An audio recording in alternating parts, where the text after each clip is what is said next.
শীতের সবজি চাষে আগ্রহী উঠেছে ফেনীর সালনী উপজেলার চম্বকনগর গ্রামের কৃষকেরা।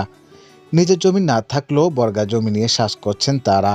চলতি বছরে প্রায় 500 হেক্টর জমিতে সবজি চাষ হচ্ছে। ভালো ফল ও ভালো লাভের আশায় কৃষকরা স্থায়ী বাজার ছাড়া বিভিন্ন বাজারে সবজি বিক্রি করছেন। চম্বকনগর গ্রামের সবজি চাষের দৃশ্য চোখে পড়ার মতো। শসা, লাউ, সিম, করলা, বাঁধাকপি, বেগুন, লাল শাক, পুঁই শাক, পালং শাক ও ধনেপাতা ইত্যাদি সবজি উৎপাদন করছেন কৃষকেরা। এদিকে কিছু কৃষক তাদের অসুবিধার কথা তুলে ধরেছেন আমাদের কাছে।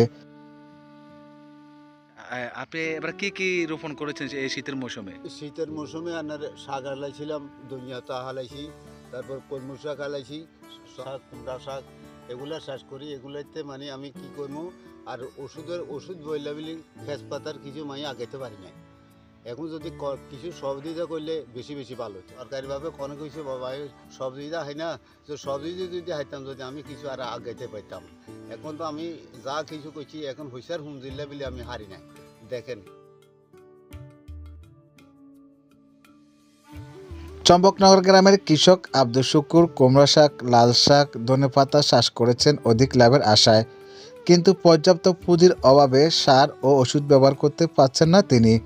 এছাড়া আরও অনেক কৃষক রয়েছেন পুঁজির অভাবে সবজি চাষ করতে পারছেন না।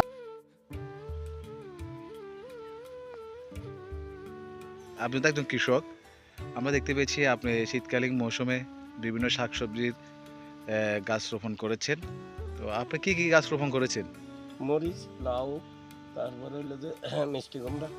আচ্ছা, এখানে তো দেখলাম আপনি কাজ করতেছেন। মানে এই চাষ করে আপনি কতটুকু সফলতা পাবেন বলে আশা করছেন? খাবার ওজনারই। তাছাড়া এখন তো ওষুধের দাম বেশি, সব কিছু বেশি, সারের দাম বেশি। আমরা কৃষি অফিসের থেকে তো যদি কিছু সার টার দে বা গোড়া দে, বীজ দিয়ে, তাইলে কিছু বাড়াই করে যাবে। কৃষকেরা এখন সবজি চাষে অধিক আগ্রহী এবং উৎপাদিত সবজি চম্বকনগর বাজার সহ বিভিন্ন জায়গায় বিক্রি হচ্ছে। ফলে সালনী উপজেলার চম্বকনগর গ্রামের সবজি চাষের উন্নতি হয়েছে। স্থানীয় চাহিদা মিটিয়ে সারা দেশে সবজি চাহিদা পূরণ করা সম্ভব।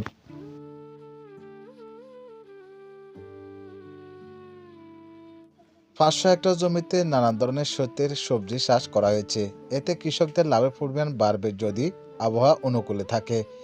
কৃষকদের উৎপাদিত সবজি স্থানীয় বাজারে বিক্রি ছাড়াও বিভিন্ন জায়গায় বিক্রি হবে বলে আশা করা যাচ্ছে।